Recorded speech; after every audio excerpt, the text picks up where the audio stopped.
प्यारे साथियों, अगर आप बिहार मैट्रिक 2025 में टॉपर करना चाहते हैं तो आपको एक सही रणनीति की ज़रूरत है, जो कि आपको मैं बताऊंगा। आप देख ही रहे होंगे लगातार 2 वर्षों से कि बच्चों का नंबर जो बहुत ज़्यादा आ रहा है, वो 470 प्लस नंबर लाते हैं। तो एक बच्चे का नहीं रहता, बहुत सारे बच्चे का 470 475, तो कंपटीशन बहुत ज़्यादा हाई है। तो उस भीड़ में से अगर आप निकलना चाहते हैं तो आपके पास अच्छी रणनीति होनी चाहिए, ठीक है ना। इसलिए मैं कहता हूँ आप हमारे चैनल से जुड़े रहिए, आपको सही दिशा में मेहनत करवाएंगे, सही चीज़ें देंगे ताकि आप अच्छे नंबर प्राप्त कर पाएँ और भीड़ से निकल पाएँ। आप देख रहे हैं कि 485 में ही बच्चे टॉप नहीं कर रहे हैं, 490 तक पहुँच जा रहा है, तो कंपटीशन बहुत ज़्यादा है ना। इसलिए मैं आपको उस भीड़ से निकालना चाहता हूँ। तो आप कॉन्सेप्ट गुरुजी पर डेली आपको पढ़ाया जाएगा, इसलिए आप चैनल से जुड़े रहिए, ठीक है ना। तो चलिए, बायोलॉजी का हम लेकर आए हैं आपके लिए बहुत ज़्यादा वीवीआई क्वेश्चन, इनको लिख लीजिए, है ना, अच्छे से इनको याद कर लेना ताकि आपको बाद में सोचना ना पड़े कि हमें क्या करना, ठीक है ना। तो चलिए, बायोलॉजी पूरे बुक का प्रश्न। अच्छा, अगर आप पीडीएफ लेना चाहते हैं तो टेलीग्राम जुड़ जाइए, कॉन्सेप्ट गुरुजी टेलीग्राम सर्च कीजिए, टेलीग्राम पर कॉन्सेप्ट गुरुजी, इसका पीडीएफ आपको मैं दे दूंगा, ठीक है ना। तो पहला क्वेश्चन है, वाष्पोत्सर्जन किसे कहते हैं। आपको मैं अच्छे से समझाऊंगा, वैसा नहीं खाली लिखा दिया आंसर समझाए नहीं है, ऐसा बात नहीं। वाष्पोत्सर्जन किसे कहते हैं, इनको हम देखते हैं। देखिए वाष्पोत्सर्जन 2 शब्द से मिलकर बना है, एक वाष्प एक उत्सर्जन। वाष्पोत्सर्जन 2 शब्द से, एक बना है वाष्प और एक आपका है उत्सर्जन, ठीक है ना। इन दोनों का मतलब मैं आपको अच्छे से समझाता हूँ। देखिए, वाष्प का मतलब क्या हुआ, भाप बन के उड़ जाना, और उत्सर्जन का मतलब क्या होता है, बेकार चीज़ बाहर निकालना जो कि हमें ज़रूरत नहीं है। जैसे पसीना हमारे शरीर की ज़रूरत नहीं है तो पसीना बाहर निकालते हैं ना, तो हम कहेंगे पसीना का उत्सर्जन कर देता है हमारा शरीर। उसी तरह वाष्प का उत्सर्जन मतलब वाष्प को बाहर निकालना ही वाष्पोत्सर्जन कहलाता है। तो देखिए, प्रकाश संश्लेषण की प्रक्रिया के दौरान अतिरिक्त जल को पौधों के रंध्रों द्वारा बाहर निकालने की प्रक्रिया वाष्पोत्सर्जन कहलाती है। प्यारे बच्चों, आपको पता होगा कि पौधा जो होता है आपका, पौधा क्या होता है, पौधा अपना भोजन बनाता है, पौधा की जड़ होता है जो कि ज़मीन के अंदर होता है।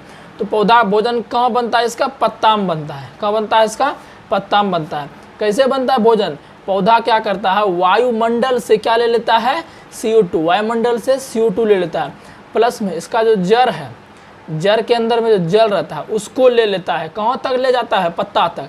तो पत्ता में जलो आ गया, जब पत्ता में ये कार्बन डाइऑक्साइड और जल आ जाता है, साथ में धूप रहता है और क्लोरोफिल रहता है, तो क्या भोजन बन जाता है। अब मान के ले लीजिए कि पत्ता में ज़्यादा जल ले लिया, जैसे आप ज़्यादा पानी पी लीजिएगा तो आप उल्टी कर दीजिएगा, या आप ज़्यादा खाना खा लीजिएगा तो उल्टी कर दीजिएगा, नहीं पचेगा। सेम उसी तरह पौधा भोजन बनाने के लिए ज़्यादा पानी ले लिया होगा, अब पानी उसको उतना ज़रूरत नहीं है, तो पानी क्या करेगा, वो तो उल्टी नहीं करेगा, अपने मनुष्य के जैसा उल्टी नहीं करेगा वो, तो क्या करता है, भाप बना के भाप के माध्यम से उड़ा देता है रंध्र के द्वारा। पौधा में जो पत्ता होता है इसमें छोटे छोटे छेद होते हैं, इस छेद को रंध्र कहते हैं। इसी रंध्र से भाप बना के पानी को उड़ा देता है। तो यही क्रिया क्या कहलाती है, वाष्पोत्सर्जन। आई होप कि ये कॉन्सेप्ट आपको समझ आया होगा, ठीक है ना। नेक्स्ट क्वेश्चन देखते हैं। नेक्स्ट क्वेश्चन है, धमनी और शिरा में अंतर स्पष्ट करें। देखिए, धमनी को आर्टरी कहते हैं, शिरा को वेंस कहते हैं। समझते हैं क्या होता है। देखिए, धमनी आपका ये होता है, देखिए हमारा ये हाथ है ना, हाथ में जो आपको यहाँ बाहर से आपको नस नहीं दिख रहा होगा, बाहर से आपको, लेकिन अंदर ये नस आपका है, मोटा मोटा पाइप होता है, इसके अंदर रहता है, ये दिखेगा नहीं। तो इसके अंदर जो रहता है ना उसको बोलते हैं धमनी। और शिरा क्या होता है, जो दिख रहा है आपको, ये बाहर बाहर जो नस दिखता है ना, बाहर बाहर जो नस आपका दिखता है पतला पतला, अभी तो नहीं दिख रहा है, हाँ देखिए, तो पतला पतला नस आपको दिख रहा है, ये आपका क्या है, शिरा होता है। तो धमनी और शिरा समझ गए होंगे। तो समझते हैं, इसमें रक्त हृदय से अंगों की ओर बहता है। देखिए, धमनी जो होता है ना, इसमें जो रक्त माने खून जो बहेगा, हृदय से किधर बहेगा, अंग की ओर, मतलब हृदय में शुद्ध खून रहता है, हृदय से सभी अंगों तक शुद्ध खून जाएगा। लेकिन शिरा में क्या होता है, अंग से, मतलब अंग से यानी अशुद्ध रक्त जाएगा फेफड़ा में, फिर फेफड़ा जाएगा हमारा किस में जाएगा, हृदय में, तो कहेंगे अंगों से हृदय की ओर बहता है, ठीक है ना। इसको थ्योरी में आपको कराऊंगा, लेकिन फिलहाल आपको जो करा रहे हैं बस, क्योंकि आपको भीड़ से निकलना है तो आपको जो मैं करा रहा हूँ आपको करना ही पड़ेगा, ठीक है ना। फिर इसकी दीवारें मोटी और लचीली होती है, तो मैंने आपको बता दिया कि ये जो इसका पाइप जो होता है ये क्या होता है, काफ़ी मोटा होता है। तो ये पाइप मोटा होता है प्लस में लचीला होता है, और शिरा क्या पतला होता है, कम लचीला होता है, ठीक है ना। तो वही चीज़ यहाँ पर है। इसमें रक्त तेजी से बहता है। जो धमनी होता है ना, आप देखे होंगे, अगर यहाँ आप 2 मिनट तक इसे दाबे रखिए इसको, तो देखिएगा आपको यहाँ पर नारी नहीं बोलता है, देखो तो कोई अगर मरने वाला रहता है बूढ़ा बूढ़ी सब, तो चेक करता है डॉक्टर, नारी देखिए चल रहा है, तो नारी चल रहा है, इसका मतलब क्या, खून उसमें दौड़ रहा है बड़ी तेज़ी से, वही आपको आवाज़ आता है, बहुत तेज़ी आवाज़ आएगा। लेकिन सीरा में तो कोई आवाज़ ही ना आएगा, समझ गए ना। तो वही लिखे यहाँ पर है कि इसमें रक्त धीरे धीरे बहता है। नेक्स्ट पॉइंट है, 4 पॉइंट लिखने हैं आपको, है ना। इसमें शुद्ध रक्त बहता है, धमनी में क्या बहता है, शुद्ध रक्त। और शुद्ध रक्त कैसा होता है, लाल होता है, इस पॉइंट को ध्यान रखना है। शुद्ध रक्त को हम ऑक्सीजनित रक्त भी बोलते हैं। अपवाद में फुफ्फुस धमनी, मतलब अगर फुफ्फुस लग गया ना, धमनी हो कि सीरा हो, फुफ्फुस लग गया तो समझिए उल्टा काम करने लगता है।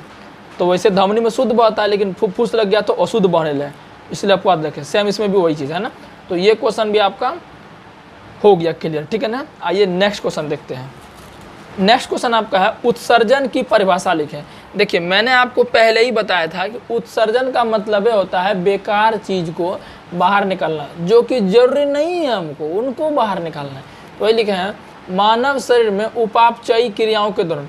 अब बोलो सर उपापचयी हमें समझ नहीं आया। देखिए उपापचयी को इंग्लिश में बोलते हैं मेटाबॉलिज्म। एनाबॉलिज्म प्लस केटाबॉलिज्म बराबर मेलाबॉलिज्म। वो समझ नहीं आया होगा तो मैं समझाता हूँ हिंदी इसका। उपापचयी का रियल मतलब होता है शरीर में जितना भी काम हो रहा है। अब कौन सा काम, चाहे वो खाना खाए, पचने का काम, या पसीना निकल रहा है, या खून आपके शरीर में दौड़ रहा है ना। तो ये सारी क्रियाओं के दौरान क्या होता है, कुछ खराब पदार्थ बनते हैं। इन सारी क्रियाओं के दौरान क्या होते हैं, कुछ खराब पदार्थ बनते हैं जो कि हमारे शरीर को बिल्कुल भी जरूरी नहीं है। उन्हीं चीज़ को बाहर निकालना उत्सर्जन कहलाता है। एकदम सिंपल लिखें वही, मानव शरीर में उपापचयी क्रियाओं के दौरान बने अवशिष्ट पदार्थ को बाहर निकालना ही उत्सर्जन कहलाता है। अच्छा, खाली अगर पूछेगा उत्सर्जन की परिभाषा लिखे थे, इतने तक लिखना है, इतने तक। अगर बोल देगा कि उत्सर्जन तंत्र की परिभाषा लिखें, तब आपको ये लाइन बढ़ाना है। अच्छा, कोई अगर शरीर से मतलब शरीर से बाहर निकल रहा है तो कोई उसको बाहर निकालने वाला भी होगा ना। जैसे किडनी है, किडनी क्या करता है, यूरिया को बाहर निकालता है, यानी कि यूरिन पेशाब को बाहर निकालता है कि नहीं निकालता है। तो वो क्या आपका है, उत्सर्जन अंग है।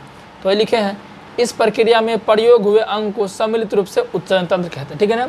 तो ये भी क्वेश्चन आपका खत्म हो गया। आइए नेक्स्ट प्रश्न की ओर चलते हैं। प्यारे साथियों, नेक्स्ट प्रश्न आपका, पादप हार्मोन क्या है।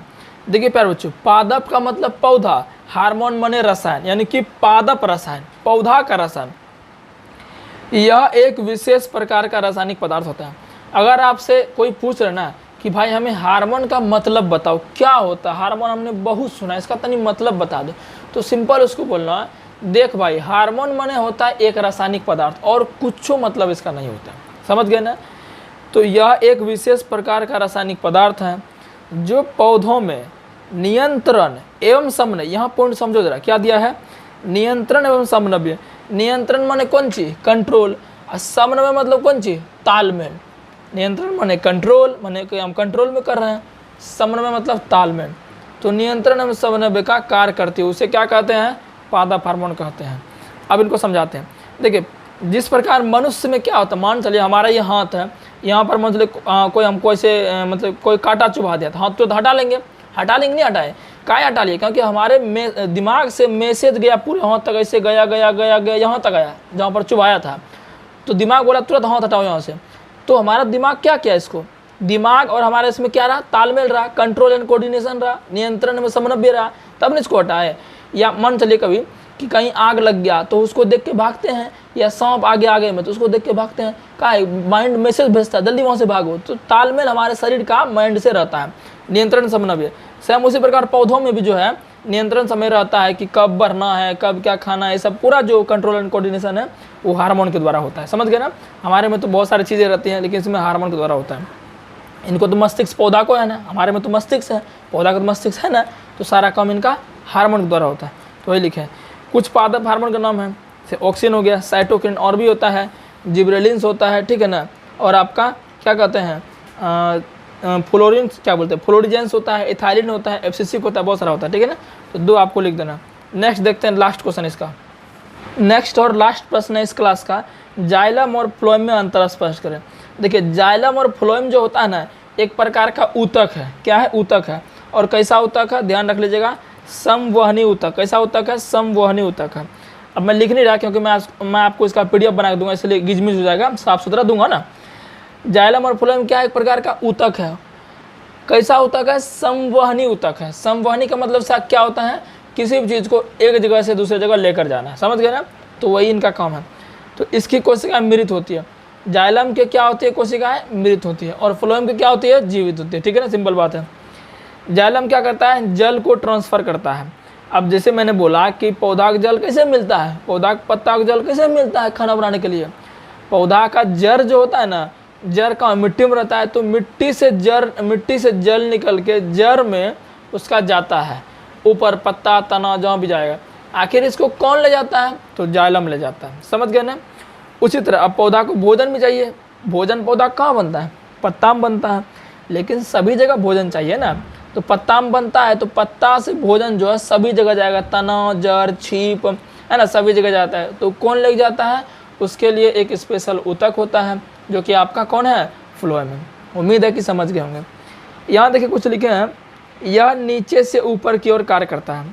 कहने का मतलब ये है प्यारे बच्चों कि जल तो रहेगा कहाँ, ऐसा थोड़े फुलंगी जल रहता है, तना में जल रहता है, ऐसा थोड़े है। जड़ तो जमीन में रहेगा, तो जमीन में जड़ है, जड़ से ऊपर जाएगा, तो वही बात है, नीचे से ऊपर जाएगा। ठीक है ना। इसमें क्या है कि ऊपर से नीचे भी जाए। अब भोजन तो सब जगह जरूरी है कि नहीं जरूरी, आपका तना में भी जरूरी है, जड़ों की जरूरी है। तो पत्ता में भोजन बनता है, यानी पत्ता तो ऊपर रहता है, तो पत्ता से नीचे भी आएगा और ऊपर भी जाएगा, इसलिए दोनों तरह होता है। ठीक है ना। तो उम्मीद है आज का क्लास आपको अच्छा लगा होगा। एक अपना प्यारा सा कमेंट जरूर कर दीजिएगा, हमारा मेहनत आपको अच्छा लग रहा है नहीं लग रहा है। जो हम सोचे हैं कि आपको हम भीड़ से अच्छा बाहर निकालेंगे और आपको अच्छा मार्क्स दिलाएंगे, वो हमारा प्रयास है। आप लोग अपना प्यारा सा कमेंट जरूर कर दीजिएगा। ठीक है ना, और चैनल को सब्सक्राइब कर दीजिएगा। मिलता है किसी नेक्स्ट वीडियो में, तब तक के लिए धन्यवाद।